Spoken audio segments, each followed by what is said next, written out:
Il pick-up è un mezzo bellissimo, almeno a me piacciono molto, sono forti, robusti, hanno grandi capacità di carico, ma soprattutto di traino. Ecco, questa è una cosa importante. In qualche video ho fatto vedere col mio rimorchio quello che è carico, tanta roba. Ma si può veramente lavorare con questo tipo di mezzi oppure sono solo così di facciata? Beh, lo scopriremo in questo video. Se avete già un pick up o comunque se ne avete visto qualcuno in giro, saprete già qual è il problema, il vero problema grosso per caricare tanto con questi mezzi.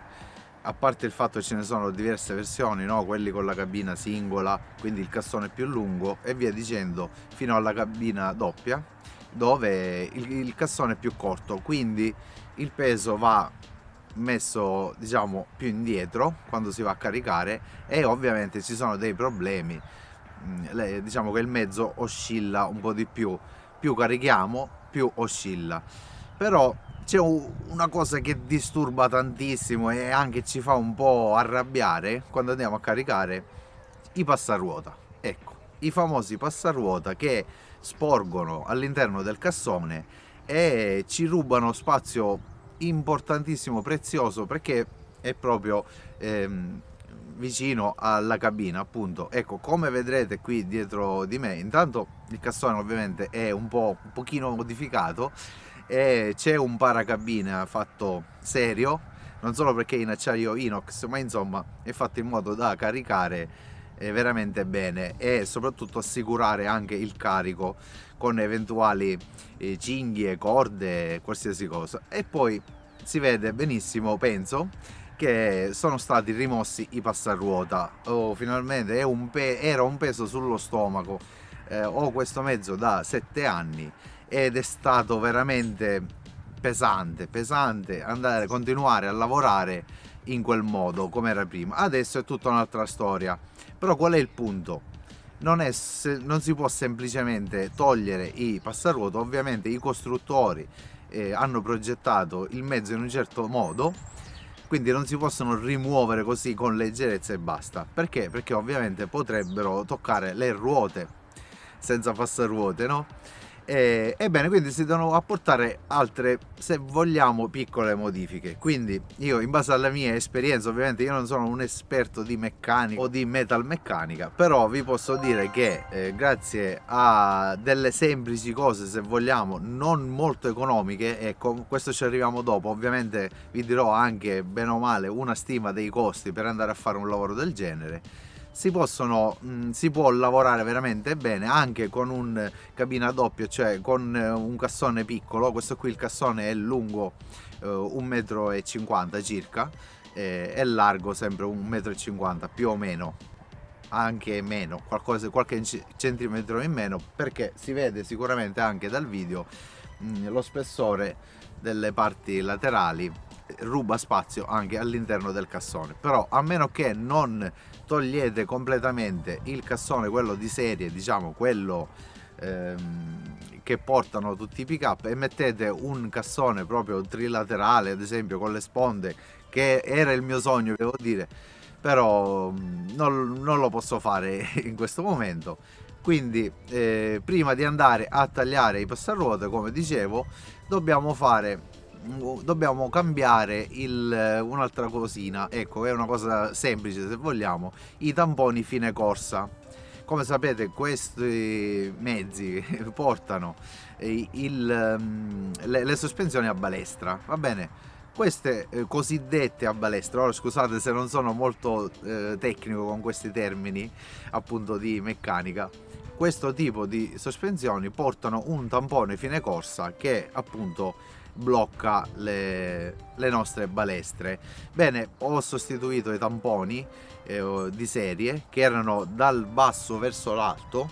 Addirittura quando si caricava tanto c'era il rischio di fare danni alle sospensioni, e adesso i tamponi che ci sono dall'alto verso il basso, quindi appoggiano sulle balestre.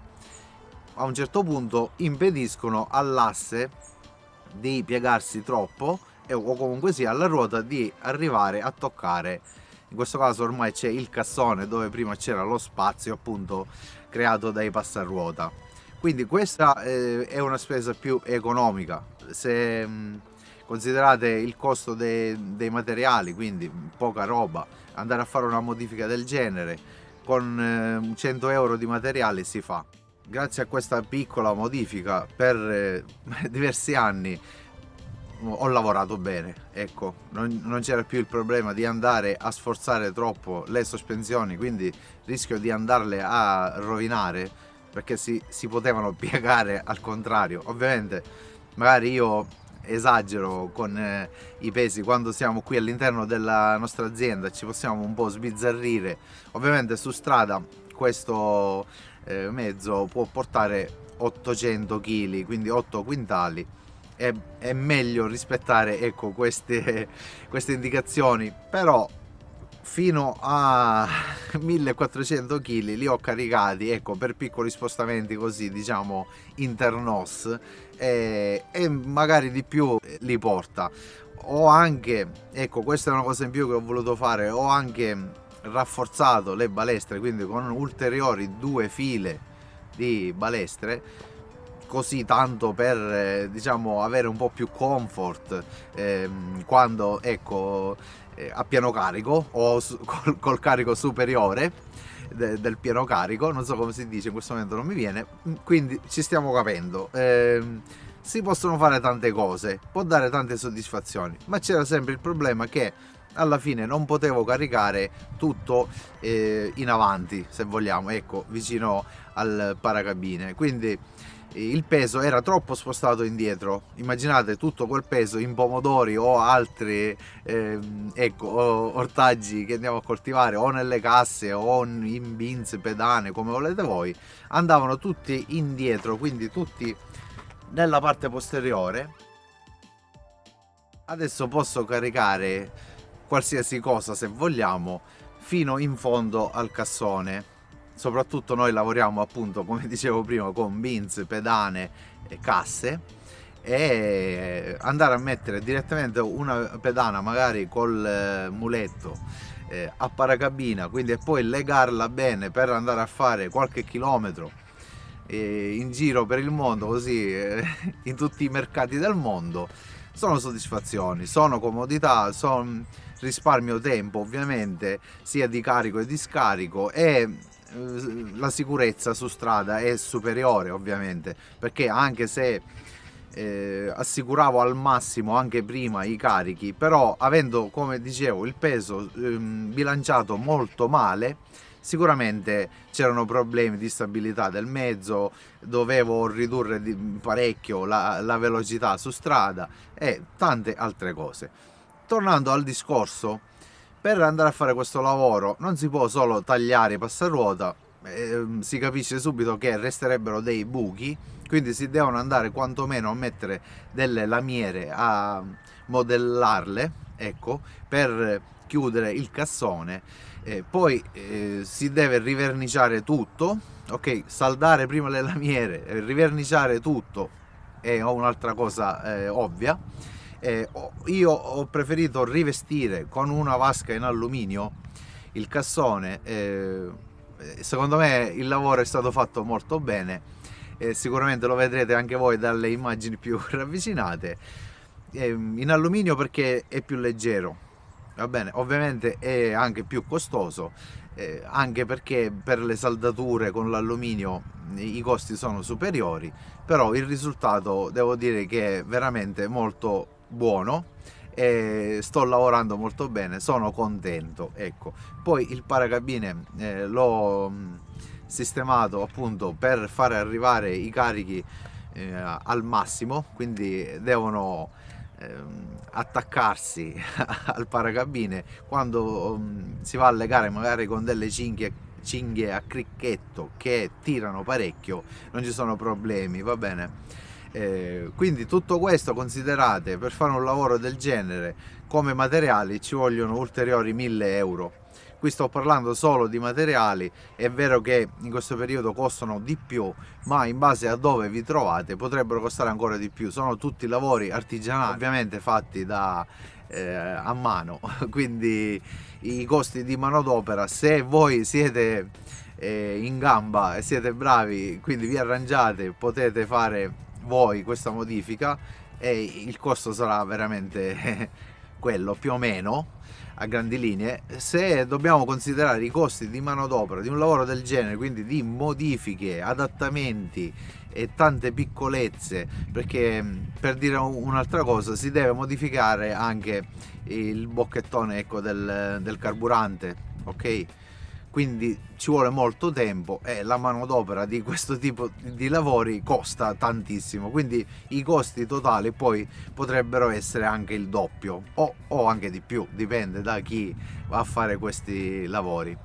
Bene, ovviamente non è molto economico come dicevo prima, ma in generale se voi scegliete un mezzo del genere, ecco, sotto questo punto di vista ve lo sconsiglio, perché sono un tipo di macchine che si possono modificare in molti modi, poi si cerca il comfort e si spendono tanti soldi, anche che poi ripensandoci non ne vale la pena, magari meglio prendere un piccolo autocarro come un camioncino, i cosiddetti camioncini da 35-40 quintali, e magari costano di più come nell'insieme, però sei già pronto per lavorare e non devi fare molto altro. L'unica cosa che sicuramente nel mio lavoro è stato un vantaggio, e per quello ho scelto questo tipo di mezzi, è il fatto che i pick up hanno delle buone doti, quantomeno il mio, perché non sono tutti uguali i pick up, hanno delle buone doti fuoristradistiche, quindi sono dei fuoristrada, diciamo, non estremi come potrebbero essere tanti altri, a passo più corto soprattutto. Insomma, per andare a lavorare in campagna, fra sterrati e magari terreni lavorati dove bisogna passare per alcune mansioni, diciamo che sotto questo punto di vista invece ve lo consiglio. Se voi avete esigenze, insomma, di fare tratti in fuoristrada, sicuramente è buono. Vanno bene anche come capacità di traino, dicevo sempre all'inizio, quindi se voi avete intenzione di prendere un rimorchio, magari ne parleremo in un altro video, anche lì ci sono molti aspetti positivi a livello anche economico e alcuni aspetti negativi, però ripeto, non mettiamo tutto in un video. Se questi argomenti vi interessano, appunto, parlare di mezzi da lavoro, io posso parlare più che altro per esperienza, non per tecnica, lo ripeto, mi piace, ecco, ripetere queste cose perché non voglio essere un tuttologo, però appunto io ci lavoro da qualche anno, sicuramente ho un'esperienza lavorativa reale, ecco, che magari non troverete su internet nelle varie recensioni, e poi non penso ci sia molta roba riguardo il carico, il traino di merci. Quindi va bene, se vi è piaciuto il video ovviamente mettete mi piace, commentate se avete delle domande, iscrivetevi al canale se non l'avete ancora fatto e soprattutto fate i bravi picciotti. Ciao!